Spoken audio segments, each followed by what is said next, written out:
Hello, this is Idodmg and welcome back to the channel. In this last Epoch video, I want to talk to you about the Falconer Mastery.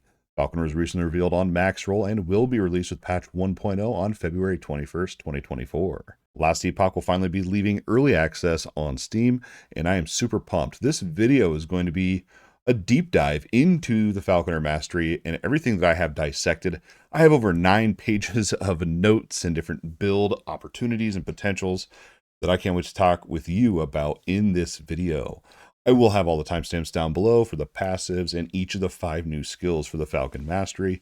There's loads and loads of potential here. So while this is not a direct build guide video, this is more of a deep dive to hopefully help you and me inspire some builds to check out when patch 1.0 drops. I also want to thank 11th Hour Games for sponsoring today's video. Let's go ahead and talk about last Epoch Falconer Mastery. The Falconer Mastery looks very interesting. It adds on a new Falconer pet, obviously, hence the name, and you can do a lot with this pet. You can make this pet go into a real deep minion build if you want. You can use the Falcon just as a little bit extra damage. You can even use the Falcon to help you build utility for your build as well. There's so many different ways that you can take this mastery. Let's go ahead and start right now. The passives for the Falconer are a little bit like the other classes, but there's some really interesting mechanics that play around the Falcon mechanic. Before we start and jump in, I want to point out, if you've been playing last Epoch, you know this already, but if you're new to the game, the passive tree can actually be accessed. The first half of the tree can be accessed no matter what mastery you're choosing. The second half of the passive tree, though, you do need to be into that specific mastery.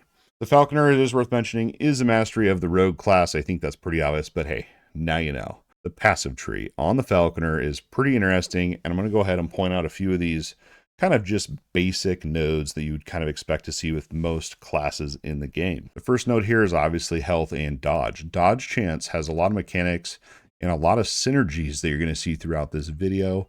And rogue in general, dodge is one of their defensive layers that you can work into your build. So here you go. The next one is more dodge rating and even more dodge rating and mana regen. I'll probably be taking this node right here, at least for the mana regen on most of my rogue builds. The bottom part here on the passive tree is based around minion damage, but you also can buff up not only your Falcon minion, but also your ballista once you've invested 5 points. There's a lot of potential with minion builds with the rogue and with the Falconer.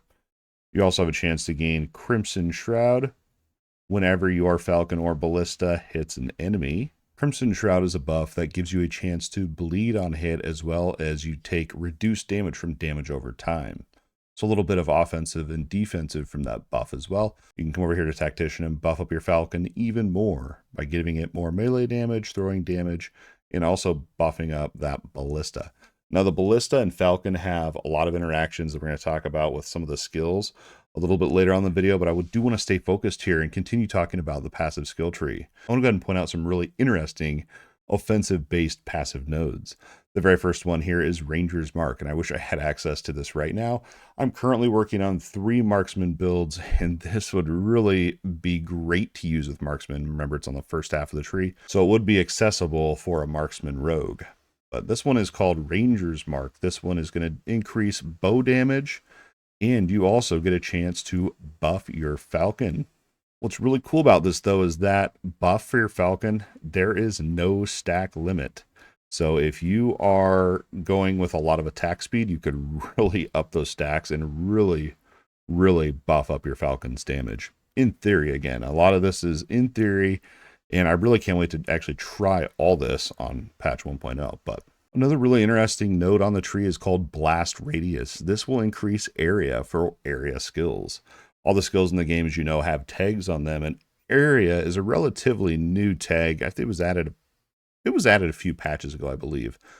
And I've tested it. It's not the best tag, but if you're doing a full area build where it's going to benefit like multiple of your abilities, this would be worth it. But what really seals the deal for me with Blast Radius is allowing your decoys and traps, when they detonate, to give you mana back. So if you're running a mana intensive build and you're working in decoys and traps anyway, why not go ahead and take it for a little bit of resource management? Also with this node, I wanted to point out traps. That's not just the new explosive trap. You can also convert the new net ability into a trap as well. So there's going to be a lot of synergy under the umbrella traps.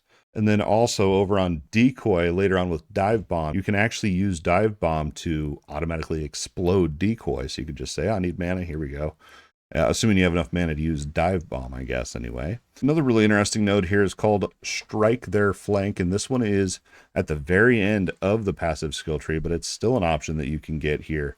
And what this will do is it will increase your damage. It will also increase slow duration, and that's the really attractive part of this node. Slow is another mechanic that you can factor in with your multi-shot, that when enemies are slowed, multi-shot deals more damage. And you're going to see throughout the video, there's lots of ways to apply slow stacks. In essence, upping up your multi-shot damage if you're running a multi-shot build. Then you can see right here the 3-stat bonus as well, as you deal more damage per stack of slow. So that stacks of slow, it literally just makes you do more damage.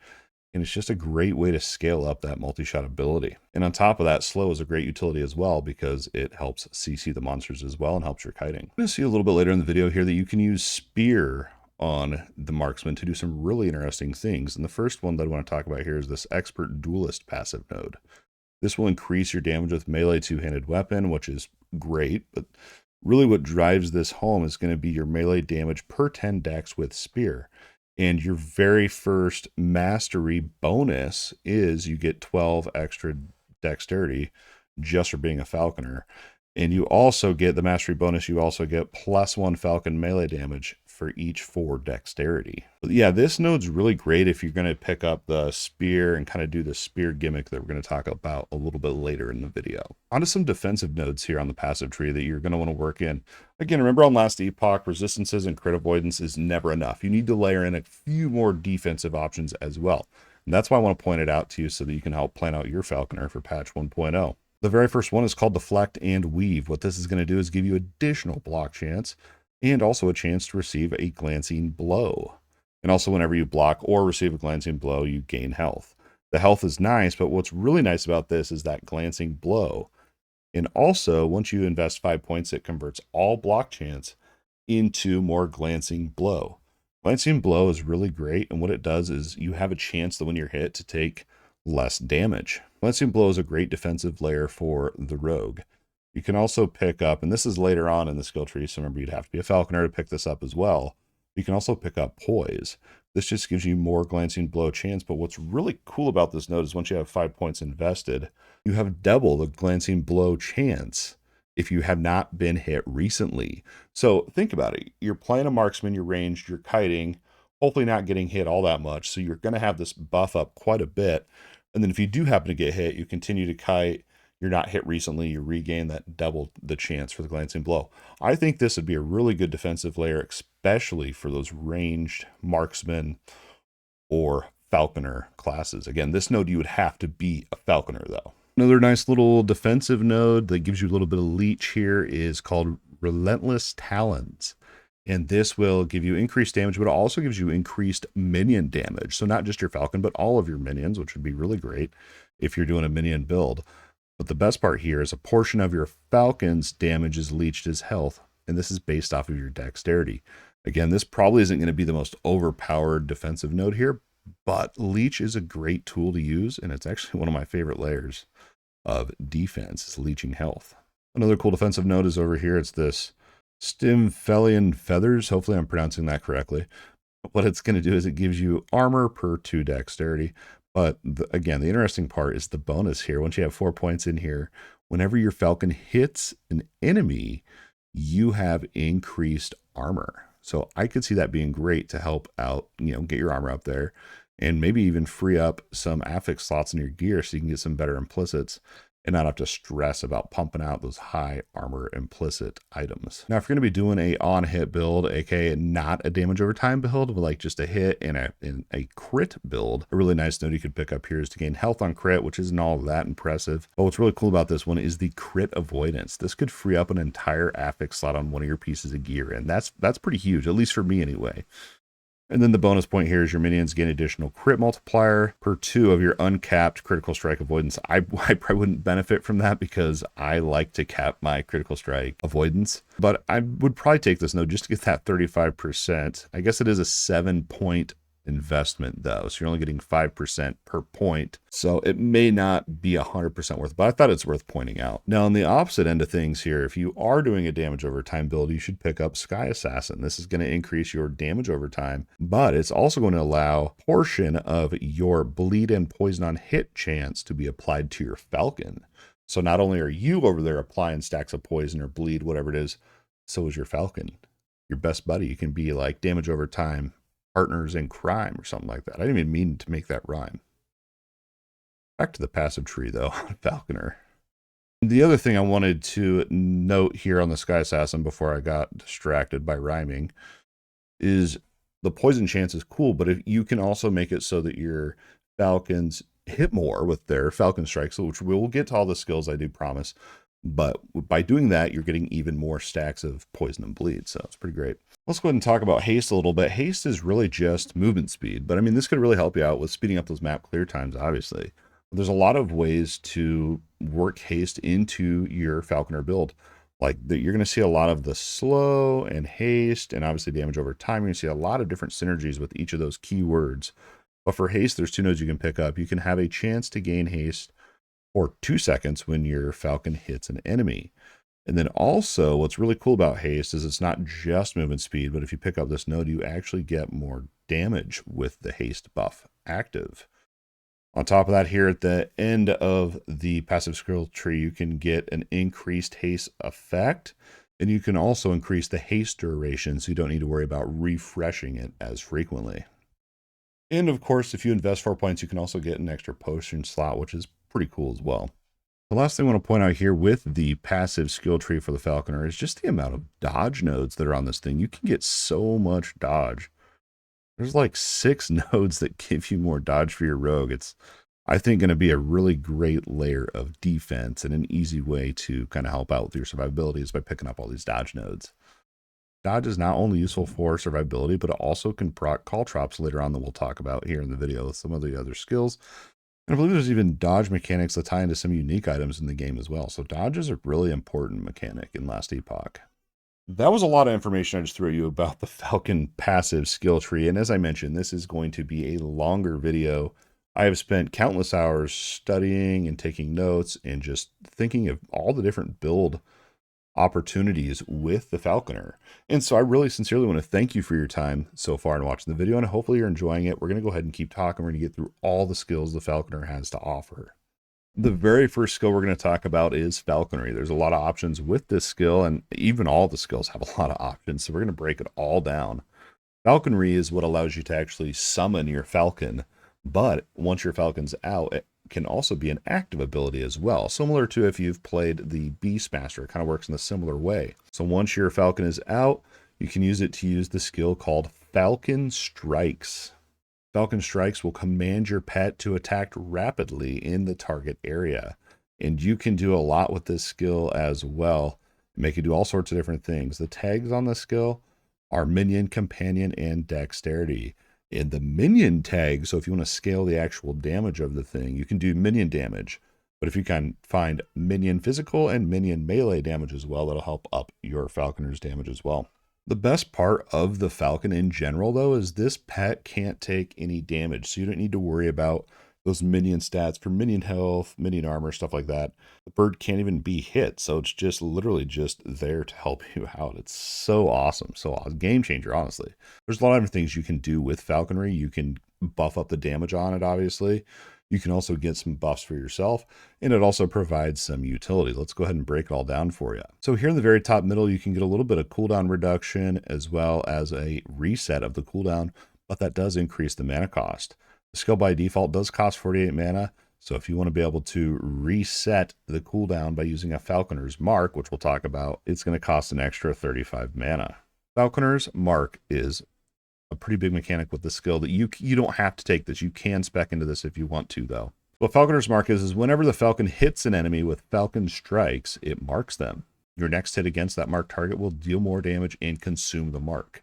Now, there's more to it than that, but that's just the base of what the actual Falconer's Mark does. You can also make it so your Falcon can also inflict the mark with other hits as well, so you don't have to use your Falcon Strike. So when it's just attacking, it can also apply the mark. but it has a chance to do that. So remember, the way that you consume a mark is by hitting a marked enemy. And when you do that, you can also then buff up your Falcon even further. You can make it so that your Falcon gets additional melee damage that's equal to, and this is what's really cool because it scales off of like literally any build that you're doing, equal to a portion of your added melee damage, throwing damage, bow damage, or spell damage. And this will depend on the type of ability you use to consume that mark. So if you use a throwing ability to consume the mark, then your damage will scale off the throwing damage, obviously, and so on. I just think it's cool that they have this that caters to different builds. So it's not just a throwing thing or whatever. It's just nice to see this open to all the different build ideas. And also this effect lasts, so it's a 10-second buff and it can stack up to 10 times. So if you just sit there and you keep consuming marks, you can get your stacks up pretty quick. This is a great way to buff up your Falcon's damage. I think this will be really interesting though with Falcon Strikes. You can make it so that it drops an acid flask. Acid flask thrown this way will scale off your acid flask tree, which is pretty cool. And it can also apply that mark. But what's really cool about this for me is I'm hoping that this will also drop poison pools, because on my marksman rogue, I'm using poison pools on my acid flask to buff up my poison chance. So I'm hoping poison pools will be a little bit more. I won't have to worry about positioning as much with this ability. But the other thing to note here is this does add on a 6-second cooldown for acid flask. However, you can get more acid flask charges. And then if you spec into it further, whenever you yourself cast acid flask, your Falcon will get additional charges for their own acid flask throw. So I'm really excited to try this out with a poison flask build. I think it'd be pretty cool. Over here onto the top right here, very close node that you can pick up pretty early on will give your Falcon Strikes more hits. And I think this will probably be taken with most builds, just so you can get more hits, more damage, right? Up here you can get a little bit of healing and mana gain based off your attributes. Not a crazy node, but hey, it might help out a little bit with survivability and resource management. But what's really cool is you can get a kill threshold on your Falcon Strikes as well. So when the monster is at or below this 16% of health, they just die instantly, which is pretty cool. What was really awesome about this, you can also make this skill echo as well. And you also, on bosses, you have a 10% chance to hit more times as well and kind of echo the skill. You could also squeeze a little bit more damage if you come down here and pick up some of these crit nodes on the bottom right of the tree as well. Another thing that you can make your Falcon Strikes do, so instead of it just striking in an area, you can make it become a line AoE if you want to, by specking over here and specking into Razor Wings. Causes your Falcon to swoop down on a line in front of you and attack enemies in that line instead of hitting them individually in the area. And then you can also get your Falcon Strike to then scale off of area skills. Remember on the passive tree, we had that passive node that could be used, and there you go. There's a little bit of synergy for you right off the bat. And then you can also buff up Falcon Strikes if you used an area skill recently within the last 8 seconds, which if you're running an area build anyway, like we talked about at the beginning of the video, it just makes sense. It's just more damage. Over here on the middle right side of the skill tree here for Falcon Strikes, whenever you directly use a melee, throwing, or bow, again, catering to a wide variety of build options there. If you hit at least one enemy, you reduce a portion of the cooldown for your Falcon Strikes. You can get this up to 15%. So if you hit it enough times, I mean, that cooldown is going to be very, very low. You can also come over here and add on slows and frailty stacks. The slows, remember, have a lot of synergy. We talked about at the beginning of the video with the multi-shot, and this will just help that multi-shot build up even more if you're running that type of build. And then over here, this node was a little bit interesting. I'm not sure how I felt about it, but your Falcon will screech and fear enemies. I typically don't like fear mechanics in my action RPGs, just because I want the enemies to be grouped up instead of running and scattered all away. But this can be a pretty cool defensive, where if you are on low health, the Falcon will come in and fear the enemies away and kind of save you a little bit. So, I mean, I'll definitely like try it out and see how well I like it. It's also worth pointing out that fear ability does have a 10-second cooldown, which is, I think, fair. And it's just for that effect, not for the actual whole ability. Let's go over here to the bottom middle of the tree. You can get feather knives. This one looks really cool. It does have a 10-second cooldown on it, but it will use feather knives on enemies. I think it just sounds awesome, just for a little bit more damage output. This would really be great if you're doing a throwing build, as your throwing attack speed helps with the cooldown reduction of those feather knives. let's jump up here to the middle left of the tree, and you can get your Falcon to do more damage, which again could be really good if you pair it up with those Echo abilities and the crits and damage. You can kind of spread out a little bit and kind of get more damage out of the ability there. You can also give your Falcon more damage, but you can make Falcon strikes get double the bonus from this node, which is pretty cool. And last but not least, over here on this part of the tree, you can kind of command your pet on what to prioritize. I guess I don't see the point in these nodes, but maybe someone can let me know in the comments if there's something special about these two. It seems to me like you would just hit A on your keyboard, which is how you tell your minions what to attack anyway. So maybe that mechanic doesn't work anymore. I haven't played a minion build in a while, but yeah, these two you can help tell your bird what to prioritize if you want to. And last but not least, you can also make your Falcon do damage to moving targets. And my favorite, I love damage over time builds. You can get ailment chances for your Falcon's hits. So if any of your bleed, poison, armor shred, resistance shred, slow, remember slow, that's a big thing we've been talking about here, but it will allow your Falcon to apply those stacks as well. I think you're going to be able to get some really crazy stacks of ailments with this, especially if you pair it up with the additional Falcon strike hits. I mean, that's just even more hits that are applying even more ailments. And at 200%, I mean, that's 2 stacks per hit. It's pretty crazy. And last but not least, not as big of a deal to me personally, is you can allow your Falcon hits to have a chance to drop Black Arrow. Black Arrow is a buff that kind of plays more into the marksman tree that we're not going to go super in depth in on this video, but it's pretty cool to see that you can work that into. That was Falconry and Falcon Strikes. That was a pretty crazy skill tree. And I don't know, there's so many different options that you can go with this skill. I'm personally most excited for the ailment chances and the echo. Being able to echo the stuff's pretty cool. And then really the acid flask is going to be what's really going to drive this skill home for me, I think, at least for one of my marksman builds that I'm working on. I also think that line AoE sounds pretty cool. I kind of can't wait to see it in action, like while I'm actually playing the game instead of watching a video of someone else use it. But let's go ahead and talk about the second skill. This one's Explosive Trap. Explosive Trap also has loads and loads of customization options and ways to take this skill to really kind of help fit your build. The very first node I want to point out here is kind of a funny one. I kind of chuckled to myself. I kind of did a double take here. I read the first node called Hold This. And what Hold This does is whenever you hit an enemy with any melee attack, you attach the Explosive Trap to that enemy. It has a 1.5 second cooldown, and it will explode after 1 second, ignoring the arming time. Or if the enemy dies, it will also explode. And you can only have 1 trap attached. So I thought, okay, that's pretty cool. Takes a second to explode, or when they die, and then you can just reattach and, more, and kind of just have like a chain explosion effect. Sounds pretty cool. But then I read this one, Aspect of the Rabbit. So what this is going to do is if the enemy that you attach the explosion trap to, if they hit you, it'll go back onto you. But it will still only damage enemies. So you could have it on you and you could run around and blow something up, or you could try to pass it back. And it's kind of like, who's going to have it when it explodes? It's cool that it still damages the enemies instead of you. But I mean, there's so many different ways you can honestly just play around that. And honestly, these nodes kind of reminded me of Hot Potato. But the more that you pass it, the more damage it's going to do. So if you have high attack speed and you keep passing it back, maybe you want lower dodge in this case so that it can be passed back to you more. I don't know. It just sounds like a really interesting node. I mean, I'll probably try it out at some point.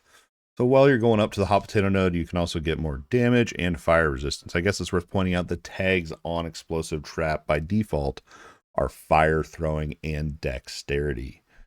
So you can get your damage, fire, shred. You can come up here and you can get your Explosive Trap so that when it detonates, all the other explosive traps will also detonate quickly, and they will fire detonating arrows at the original trap's location. This sounds awesome. I've been wanting to do, so as I said, I have 3 marksman builds currently in the works, and detonating arrow was going to be the 4th build I was going to work on, but I don't know, I had a weird hitbox issue with it, so I kind of went to puncture instead. But I'm sure detonating arrows is good by today's standards, but with 1.0 and being able to work it into your explosion traps, that just sounds awesome, to be honest. And just imagine all the arrows going all over. Sounds absolutely wild. You can also get your detonating arrows that are fired through this node. So not your normal detonating arrows, but through this node to do more damage based on your dexterity. Now, explosive trap's really interesting because it is fire by default, but you can also make it do lightning and cold. You can also make it so that when you use explosive traps, it places down one of each element that you have converted it to, as well as one of the unconverted traps. So you can have all three, cold, lightning, and fire traps out. It's pretty cool. And on top of that, if you take that node that allows you to do all three, is that they do less damage, but they're in a more of a condensed area, so you can kind of target them a little bit more and kind of maybe hit the monster more since it's in a tighter area. There's the lightning conversion and shock chance, of course. That's on any, well, most lightning conversion nodes is there's shock. Then you also have your cold and cold res shred, freeze rate. But what's really cool is you can go over here. When you directly throw explosive traps, it will always freeze, but it adds a 15-second cooldown. And you get a little bit of cooldown reduction whenever you do freeze enemies. So it'll be interesting to see how low that cooldown can actually get to. I think it could be interesting messing around with all these conversions. Remember, you don't have to do all three. You don't have to even do any of them, or you could just do one or the other as well. It's literally entirely up to you. This next node down here in the middle bottom part of the tree, you can make the not only the detonating area bigger, but also the trigger area bigger as well. And then on top of that, these two really work well together. You can also have instant detonation on fast enemies. If they're 6 meters per second or faster, it triggers instantly, even if the trap's not armed. And I think this is going to be really nice for when you're getting ambushed in any of the echoes, or if maybe you're just getting straight up bum rushed by some of the faster mobs or something like that. This would be, it definitely could be a lifesaver anyway. And then on top of that, if you couple it up with a freeze, not only would it help damage those enemies, but you could also freeze so you could get away. I'm thinking about if you're doing a ranged build in this scenario. Now, on the opposite end of things here, you have the trigger instantly, but on the opposite end of that, you have a longer arm time before it can actually be triggered. Over here, you can get damage bonus per second that the trap has been out and has not blown up. And I think they can last 30 seconds, yeah. And then also on top of that, you can also get an area bonus for the longer it's been out. The max bonus duration, though, is only 3 seconds. So I was thinking, oh, you could get a full 30-second bonus out of this, which would be a long time to stand there and wait for an enemy to hit the trap. But yeah, no, the max bonus duration is 3 seconds, which is still, I mean, it's still a pretty long time. But you can synergize that over here by, if it has set for the full arming duration, you get more damage. And it also adds on more arming time as well if you get Gadgeteer. Personally, I think I would go for just the quicker activation instead of waiting for them to arm. But I do think if you go for the longer arm time, it could be better for just bigger numbers in general instead of just quick, smaller numbers. Over here on the right side of the tree, you can get more maximum traps out. By default, you can have 6 traps out. I guess I should have pointed that out at the beginning. But most you can have is 6 traps out. So if you're doing that triple trap with, you know, all the 3 different elements, you would only be able to use it twice, and then you'd beat your max trap count. Unless you spec'd over here and got 4 extra, then you can use the ability, you know, what, 3-4 times, and then you'd have max traps out. So I think maximum traps is, I think, probably going to be a staple, I think, for most people that are using this ability. And then if you go down here on the tree a little bit, you can get some mana efficiency and throwing attack speed. Which throwing attack speed, remember, also had some other synergies over on the Falconry tree as well. But you can also get your explosive traps that have a chance to give you a stack of Dusk Shroud, and it's only on trap hit. You have a chance. And Dusk Shroud stacks, it gives you dodge as well as glancing blow chance as well. And the chance goes up for each second that the trap is armed, so that would synergize up with that longer duration part that we were just talking about a second ago. And then also with the Dusk Shroud, the more buffs you have, you can also make your traps do more damage based on how many stacks of Dusk Shroud you do have. You can also make it so whenever your explosive trap detonates, then it makes your Falcon do more damage. This buff has no stack limit, but it only has a duration of 3 seconds. You can also get some cooldown reduction for your Falcon skills whenever explosive traps detonate too, which is pretty good. I would have to really honestly get this in my hands. I mean, it's only a 4% cooldown reduction, so I don't think it's going to be that key. So that's all the kind of cool stuff about explosive trap. But my favorite part of the explosive trap tree you can actually turn this thing into a bow skill. So it will literally convert it from a thrown skill to a bow skill. This would definitely fit my current marksman build. I think this would cater more for an elemental build than like I'm currently working on a poison build. So unless you're doing some of the other stuff that we're going to talk about here in a second. But yeah, the nodes you would have to pick up in order to turn this into a bow skill is clustered explosives. You'll get even more traps, so you can get up to a total of 12 maximum traps if you go with this node as well as clustered explosives. But it does increase the mana cost of the ability, which only is 10 mana cost by default, so it's not that bad. And then also, remember, you can go into that mana efficiency as well and kind of balance it out that way. You can get more traps thrown, higher mana cost, then you can compare to blast rain, where you shoot arrows where the explosive trap is attached to the arrow, and it will scale off your bow damage. Obviously, you have to have a bow in order for this to work. And then you can go into it even further that whenever you shoot the traps this way, they explode immediately, literally just making this like an explosive arrow, essentially. This just sounds so awesome to me. And on top of that, you can also get your increased stun chance. Now, if you go this route, remember, obviously your arming time, your arming duration will not matter because there is no arming time. So don't spec into those skills down there because, yeah, they won't work with the impact trigger node. Another really cool node, remember, you can have up to 12 traps out at a time, and you're like, how am I going to get that many traps out? Well, if you pick up this node right here, No Man's Land, whenever you throw explosive trap directly, so not autocast, but yourself, you throw up to the maximum number of traps, but it is in a wider area around that location. So you could have like a little minefield out there.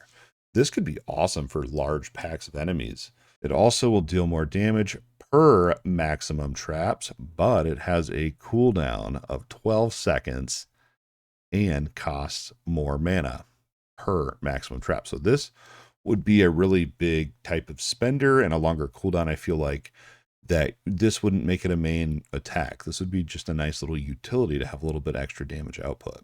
And I'm also thinking about utility for this as well. You could slap on that freeze and kind of freeze those enemies to help you kite back as well. Last but not least, we got this top little area up here, and this one's pretty cool. You can have some really cool chain effects here. You can make it so that whenever an explosion trap detonates, it has a chance to drop more explosive traps out of this location. There has to be an enemy within 6 meters for this to occur. It is only a 10% chance per point, up to a 30% chance. You can also have explosive traps have a chance to drop, but you can increase that chance by coming up here, and this will give you more chance for those extra traps to come out, but at a higher mana cost. This just sounds cool to me to have that trap blow up and then drop even more. It just sounds really cool to me, really fun. You can also have explosive trap that whenever it detonates, it has a chance to create a ballista. So if you're going that minion ballista build, this would be a good node for that. And then over here, this is the part that I think is really cool. You can turn your trap that sprinkles out other traps into a trebuchet. So what it will do, it'll fling traps at nearby enemies within 12 meters instead of dropping them. I think this just sounds awesome. Making traps throw more traps, that just sounds awesome. But the top node that I'm probably most excited for is whenever an explosive trap drops a trap by the sprinkler node, it will also fling an acid flask. I just think it's funny that a trap flings a trap. It's like just traps. There's so many traps, you know what I mean? So anyway, this would be really cool to have the acid flask, so then you can get even more poison pools like we talked about with the last skill. I'm a big fan of acid flask. I think that's pretty cool to see acid flask on 2 different Falconer skills so far. Overall, though, I think explosive trap definitely could play its role. I feel like, other than the acid flask node, I feel like this skill would be more for an elemental type of build that you'd want to do with any of your rogue stuff. I think this would cater more to an elemental type of build than, say, a poison or bleed or even a physical on hit build. But I could be entirely wrong on that. That's just kind of how I thought of this skill as I read through the passive skill tree. I think the way I would probably use this skill the most would be, though, with that marksman being able to shoot the traps. That sounds awesome in the acid flask, as I mentioned. That was explosive trap. And again, I really want to thank you for your time and hanging out with this video and just kind of nerding out on Last Epoch, the Falconer. I absolutely love breaking down skill trees. It's one of my favorite parts of the game, is just thinking of all the possibilities. But I really can't wait till we can actually tinker with it all and actually try it out in game. Let's go ahead and talk about the next skill here. Skill number 3, Net. Net, again, has loads and loads of options and ways to fit this skill into your build. On top of that, you can also get some buffs. You can also make it use caltrops. You can also make the ability convert to other types of damage as well. Let's break it all down for you. Over here on the top left, you can travel and pick up the bleed chance node if you want, but you can also increase the area of your net as well. I guess we should go over and talk about what net really is. So it's a low-cost ability that scales off physical damage, throwing damage, and dexterity. What's going to happen is you're going to leap backwards and then throw your net, which will snare enemies and deal damage. For bosses and rare enemies, however, it will just reduce their movement speed. I'm not sure if that counts as a slow or not, but if it does, there's even more synergy there. But yeah, if it's not a rare or a boss, it will be immobilized. You can completely change a lot of this, though. I'm really excited to talk about it. So you've got the area node. You can also make it so enemies can't dodge your net, which is really massive because the node up here allows it so that your monsters cannot avoid crits. So they can't dodge and they can't avoid crits. You're going to be guaranteeing crits on everything hit with your net ability. That sounds pretty awesome to me. And on your way over there, you can get slow stacks as well, which again would buff up your multi-shot and other stuff as well. I mean, honestly, slow and haste are two mechanics that I think really are going to factor into a lot of different builds for the Falconer. We've been talking about slow being a big thing for the Falconer and the Rogue, and it continues to carry on that trend right here with leading the hunt. Using nets gives you a buff called Huntress advantage for a short duration. You can get it to last up to 6 seconds, but what it's going to do is it will give you more global damage against slowed or immobilized enemies. So not only slows, but your stuns, and I think your freezes would count for that as well. And that's global damage, so that would be huge. And on top of that, you can also have the buff give you global increased throwing attack speed. And remember, throwing attack speed actually synergizes up with your feather knives over on your falconry that helps reduce the cooldown of your feather knives based off of your throwing attack speed. Really nice synergy there. And on top of all this, if you're running multi-shot, I guess that wouldn't scale off throwing, so it wouldn't be the best, but your slows do help multi-shot as well, which I think I've mentioned now 3 or 4 times in the video. And again, you just get that buff just by using the net, so pretty good. And it lasts for 6 seconds, so I mean, you could probably have that up a lot. I don't know, 6 seconds though is kind of frequently to remember to re-get that buff, but I could see it being pretty good. Over here in the top middle part of the skill tree, you can get a little bit more utility out of it. You can apply frailty to enemies if you want to. You can also make it so enemies that are netted deal less physical damage. And you can also make your Falcon deal more damage to those netted enemies. Pretty cool. Pretty cool utility up here in the top middle. Over here down on the bottom left, though, this is probably my favorite part of the skill tree because, as I said, I love those ailments. I've been messing with damage over time a lot, and I don't know, bleed and poison is so fun to mess around with. But down here on the bottom left, you can get bleed chance up to 200%. So that's 2 stacks on hit of bleed, which is crazy. You can also get your net to cause enemies to take physical damage over time, which is pretty cool. You don't see that a lot, at least I haven't anyway. And then you also give them bleed stacks per second. I'm assuming that they are netted. You can get bleed duration down here, which is huge because if your bleeds last longer, you can actually get more stacks that way as well, since the stacks aren't falling off as quick. And then, of course, you can increase the net's damage. Now, here's where those conversions come into play. You can convert the net to poison if you wanted to give it that poison tag. Maybe you're not liking bleed and you want to go poison, and then it changes physical to poison and bleed to poison chance. Obviously, that's how all the conversion nodes work. You can also convert it into lightning if you want to. What's cool about the lightning conversion, though, is you can make the net deal more damage based off your global shock chance. So I think that's pretty cool. I don't think it's like a lot of damage, but it's pretty cool that you can make it scale that way. And over here, worth pointing out is net deals more damage based off your dodge rating. Remember at the beginning of the video with passive skill tree, there was 6 nodes that you could get dodge from. You can buff up net's damage down here with this node as well. Pretty cool stuff. Down here in the bottom middle, though, you can change this from a throw into a trap. But before we talk about that, you can also make it so that you don't backflip. Honestly, when I was watching the gameplay of this for the very first time, I thought that backflip looks really annoying. I think that would just drive me absolute nuts. So being able to turn off the backflip is a really cool option to see on the skill tree. You can also, as I said, turn it into a trap. It's a trap that releases a net at a nearby enemy when it triggers. And you can have a maximum of 6 of these net traps out, and they each last 30 seconds. You can also come over here, and this one's really cool. I would love to have this right now in my arsenal. You can have your net traps also use puncture whenever these traps are triggered. And it will use either the melee or bow version. Puncture you can use with melee or range. So it's going to be depending on what you're using, obviously. And it will consume mana based on puncture's mana cost. By default, though, puncture costs 0 mana, but I currently in one of my builds I have it converted to poison, so it does have a mana cost. So we would have to see. I think a lot of my builds tend to be resource heavy. You can also come over here and get additional traps, so you can get a total of 8 traps, but a higher mana cost. Again, resource heavy, what can I say? This one sounds really, this whole skill sounds really cool to me. The fact that you can convert it to poison, you have the bleed duration on there, that's crazy. You can turn it into a trap that shoots out punctures. This skill literally is probably one of my most anticipated skills for the Falconer. Now down here in the bottom right, so let's before I just keep going through here, I want to take a step back. I just want to point out that this is a net. Remember, this starts as just throwing a net out and netting enemies. You can convert it to all these different elements. You can make it become a trap that shoots out puncture.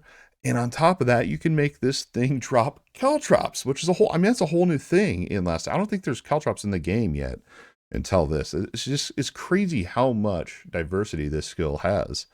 So you can make it so that when you use your net, you drop caltrops at your location after you jump, which would be, I think if you have no jump on, it would just be at your location. But then you can make caltrops also drop at the target locations. Lots of caltrops going out. And there's going to be a build for Falconer based around caltrops.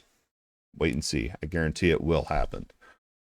You can also make caltrops from all sources, because you're going to see caltrops pop up on other skills that you can use, and this node will benefit those as well. That increases the area of them.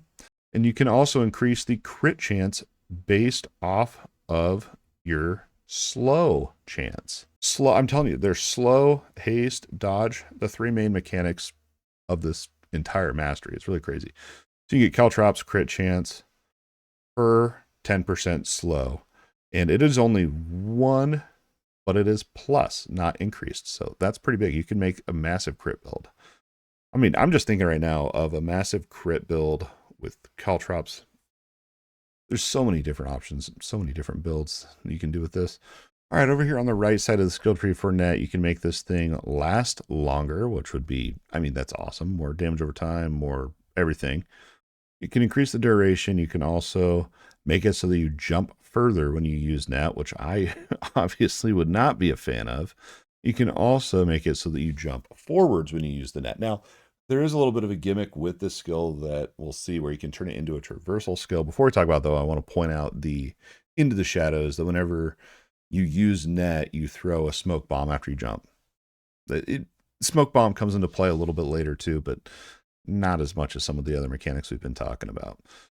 But here's what I'm talking about right here. You can turn net into a traversal skill. You can make it so that you jump further when you use net and also have a reduced cooldown and get the traversal tag. So you could basically have true traversal skills, because we're going to talk about another traversal skill that's built in to the Falconer a little bit later. But in order to unlock the traversal part of this skill, let's pick up this node here, which will chill bosses and rare enemies, but it will stun other non-boss and rare enemies. And you also gain mana for each moving enemy that you hit. But that entire effect has a 10-second cooldown. Remember, that's not a 10-second cooldown for the skill, but just for that chill and stun effect. And then after that, you'd come over here and get cooldown reduction, which, I mean, makes sense because it adds on a 10-second cooldown. And then you get your CDR right there before picking up your traversal skill. That is the net ability for the Falconer, and there's so many ways that you can take this skill. In the interest of time, we're going to move on to the next ability. We're going to actually skip ahead here. We're going to talk about Dive Bomb, which is actually the final skill you're going to unlock for Falconer.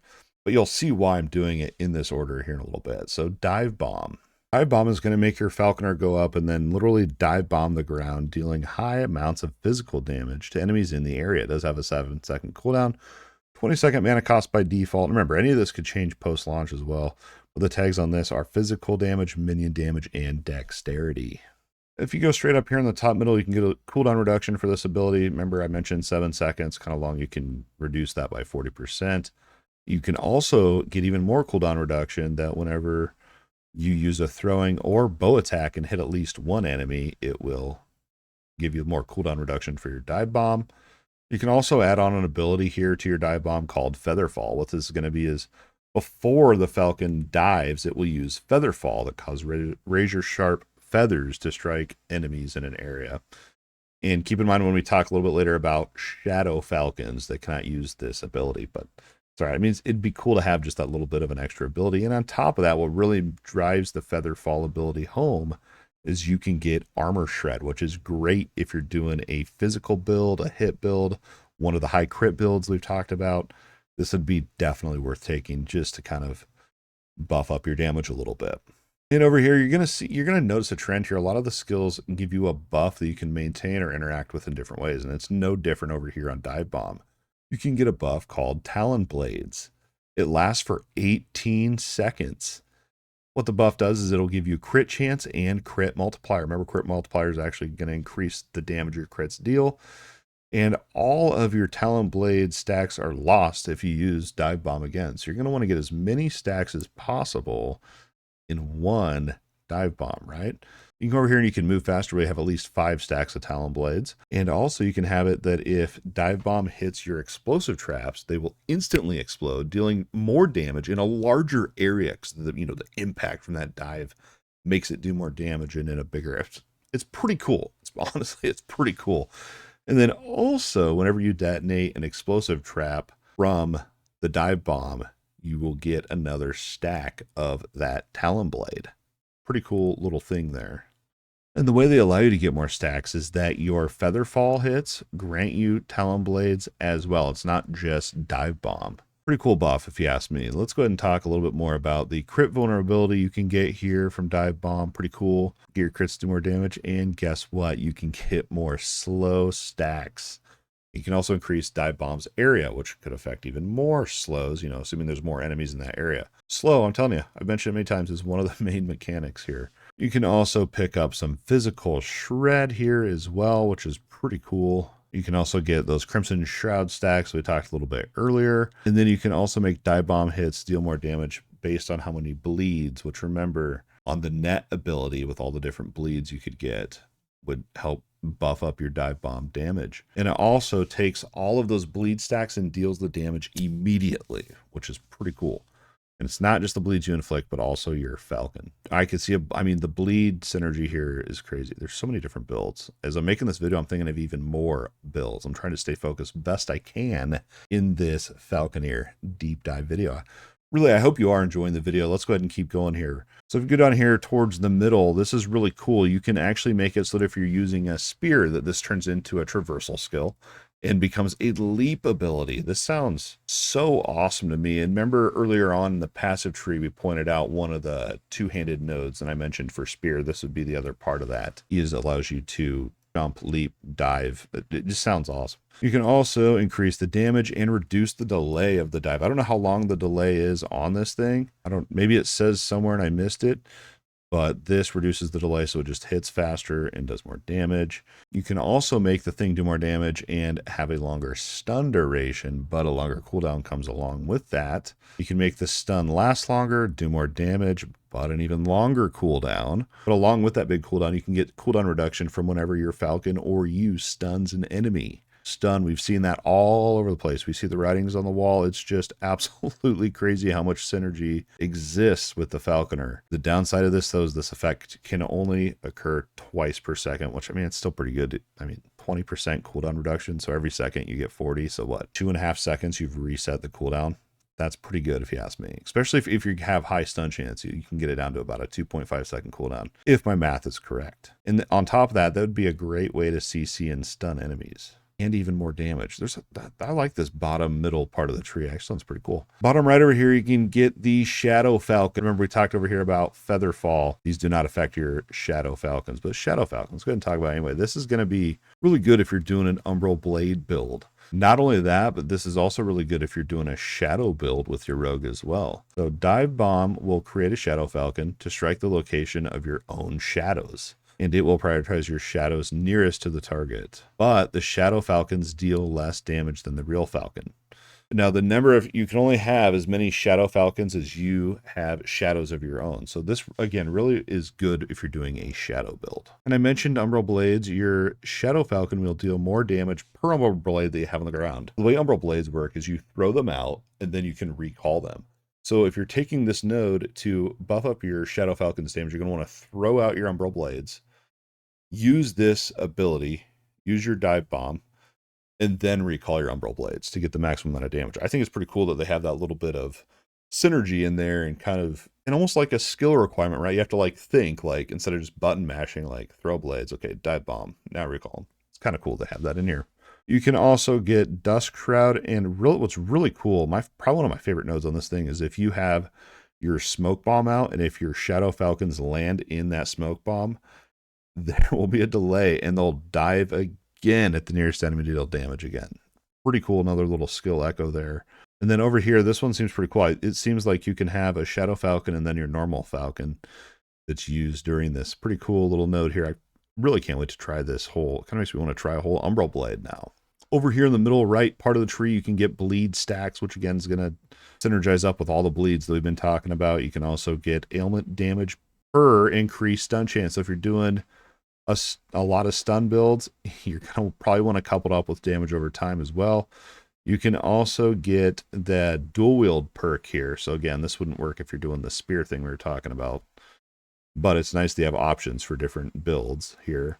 If you're dual wielding, a portion of your damage from both weapons apply to the Dive Bomb, which is pretty cool. So if your weapons have that, any damage modifiers on there, it's pretty cool that your weapons actually affect the ability itself. Over here on the top right, once you pick up that cooldown, I think you only need one node in there, and then you can get over here to Focused Hunter, and this is going to increase the damage and reduce the mana cost, which is, I think, going to be the bread and butter, going to be a staple for a lot of builds that use this skill. Who doesn't want more damage and lower mana cost, right? Then you can also come up here to increase the Smoke Bomb duration if your Falcon lands inside of the Smoke Bomb. So that could be a little bit paired up with Dancing Shadows as well, if you'd want to fit Smoke Bomb in there to get those perks. I just think the amount of synergies is crazy in this. And then last but not least, over here in the very top right, if Dive Bomb hits at least one boss or rare enemy, you regain mana and recover a portion of your remaining traversal skills cooldown. Now, if you've been paying attention here, you can get a traversal skill from your net ability, and then you also have your aerial assault traversal skill as well. And you can also make this skill here your Dive Bomb a traversal skill. So you can have 3 traversal skills that could all be benefiting from Rapid Pursuit here. That gives you that traversal skill cooldown recovered when you use Dive Bomb. That's pretty cool. I mean, you could do a full traversal, just be all over the map. It's a whole nother build idea right there. And the last but not least, and probably one of the coolest nodes, I always say best for last, don't I? Is this one right here. If Dive Bomb hits one of your decoys, it will detonate it. It will cause its explosion to deal more damage and in a larger area. Again, just because of that crazy impact of the Dive Bomb, right? And you also get the perks from Rapid Pursuit as well. Now, keep in mind, it can only hit one of your decoys. I think this sounds really awesome because what you could do is you could throw out your decoy, which taunts enemies to attack it. And then when there's a bunch of enemies, pow, hit them with that Dive Bomb. Sounds pretty awesome to me. That is your Dive Bomb ability, and that's actually the last skill for Falconer, but there's one we skipped over, skill number 4. We're going to go back here a little bit, and we're going to talk about Aerial Assault. Aerial Assault has you leap forward to the target, and your Falcon will dive to catch you, to carry you further, and then it will unleash a Wing Burst. There's kind of 2 parts to this skill, is the movement and the Wing Burst. 6 mana cost, 4-second cooldown. It has the tags of Physical Minion and Dexterity. There's a lot you can do with this skill as well, but the first one I'm talking about here is right in the middle bottom portion. We're going to jump right to the node. This is why I talked about dive bomb first, just so you knew what I was talking about with this node. So if you directly use aerial assault, it will recover a portion of the remaining cooldowns for your falconry and dive bomb per 10 mana you have. So every 10 mana you have, you get 1% cooldown reduction. Not massive unless you have a lot of mana, obviously. But then you could get your dive bombs going faster. Because remember over on dive bomb, we had that insane amount of cooldown for the high damage and stun. So this could help out, get that cooldown going a little bit more as well when you use aerial assault. The nodes to get down to there is to get this one here, which will, whenever you use aerial assault, it recovers a portion of your missing mana. Nice little modifier there to help with resource management. And then you also can get aerial assault's cooldown reduction whenever your falcon hits an enemy. And remember, if you spec into your falconry and your falcon strikes to hit even more enemies, even more cooldown. You can just see how these all work together. Remember we were talking about call traps? Well, you can get even more over here from aerial assault. Using aerial assault also drops caltraps at your location. You can also get it to drop even more caltraps halfway through the movement if you travel at least 6 meters. So you can just sprinkle the map with all of these caltraps. Sounds awesome. So you can get your caltraps from all sources. So remember over on net, you can get caltraps from there. You can get them from here as well. You can get them to have a chance to slow on hit and deal more damage. So it won't just affect the caltraps from aerial assault, but it'll also affect the caltraps from your net ability as well. On top of that, you can also make your caltraps from both skills as well cause enemies to bleed. On top of that, whenever an enemy walks over your caltraps, you can buff up your falcon's hits to get more bleed chance. And this is based off of your dexterity, and this stacks up in an unlimited amount of time. So if you have a bunch of enemies on these caltraps, buffing up that falcon a whole bunch and getting loads of bleed chance. Moving right along with aerial assault, you can pick up a little bit of healing here with this node. Whenever you use aerial assault, you can recover a portion of your missing health. So not of your health, but of your missing health. If you wanted to, though, you can convert that healing into ward gain, because there is a ward mechanic you can work into Rogue as well. But over here on the very bottom right, you can get a buff called Aerial Prowess. And this does have a maximum amount of stacks at 36 stacks. In order to obtain this buff, though, you or your Falcon does have to crit. So this, again, would factor into one of those really high crit builds that I've referenced in the video. So 8 seconds after you use the Aerial Assault, whenever you crit, you get this stack. What it does is when you use aerial assault, it will consume all the stacks to heal you and increase your damage. And it just goes up based on how many stacks you have. Now, if you don't want to just rely on crits, maybe you're not doing that big heavy crit build, you can also have it so you get this buff from non-critical strikes or when you kill an enemy. But this is a chance instead of just the crits are guaranteed, right? You can also go into using ballista, explosive trap, or dive bomb to consume your stacks. And what's really cool is if you do this, it'll buff up that ability's damage. So whatever ability you use to consume stacks, that ability will get the damage buff from all of your prowess stacks. You can also get more stacks while you are traveling. And if you dodge while you're traveling, that's how you gain the stacks. And also you get more dodge from this node as well while traveling. So you can see another area to pick up dodge for your character. And then up here you can get haste and frenzy from consuming your stacks as well. Haste, do I even need to say it? We've mentioned it so many times now in the video. There's so much synergy, and I don't know, it seems like a pretty cool buff. Probably gonna have to try it out. Last but not least, let's go ahead and break down the top right and the top middle here of the skill tree. So we've mentioned the damage cooldown reduction.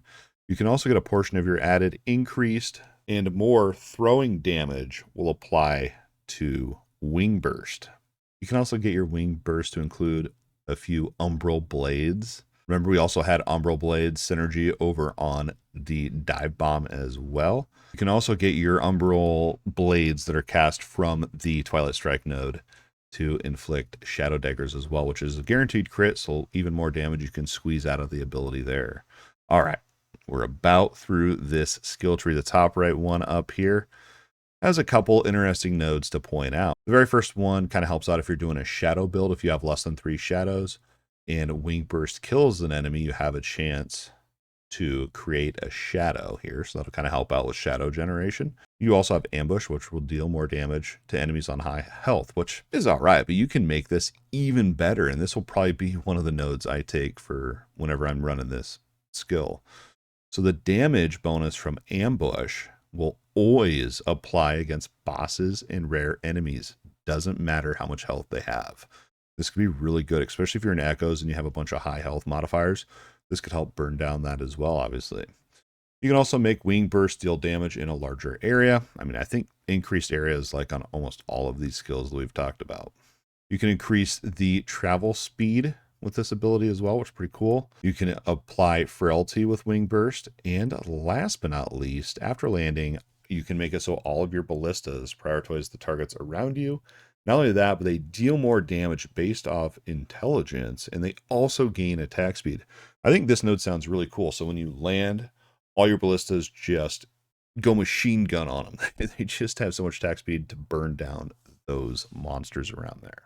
That's all of the Falconer's passive skill tree, 5 new skills. And I know this video is long, and I sincerely, from the bottom of my heart, want to thank you for your time, especially if you watch this far in the video.